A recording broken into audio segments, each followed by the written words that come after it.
velikom tugom u srcu govorimo o odlasku jedne legende, Halida Bešlića.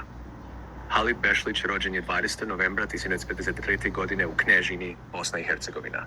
Wikipedija. Njegova karijera trajala je skoro 5 decenija, od kraja 1970-ih pa sve do 2025. Wikipedija.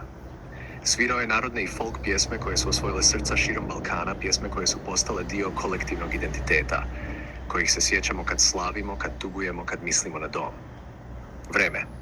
U posljednje vrijeme Halid se dugo borio sa zdravstvenim problemima. Bio je hospitaliziran u Kliničkom centru univerziteta u Sarajevu, prebačen na odjel onkologije.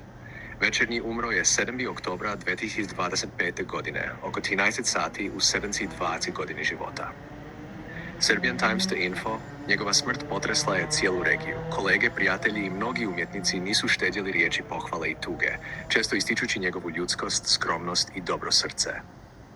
Vreme pop umjetnici i folk izvođači govorili su o njemu s velikim poštovanjem, kako je bio ljudska gromada, a osoba koja iza popularnosti nikada nije skrivala svoju poniznost i bliskost ljudima. Vreme u Sarajevu je otvorena knjiga žalosti u gradskom vijeću, gdje građani mogu ostaviti svoje posljednje pozdrave. Sarajevo Times, dan žalosti je proglašen u kantonu Sarajevo za ponedjeljak, 13. oktobar 2025, dan kada će biti održana komemoracija i dženaza.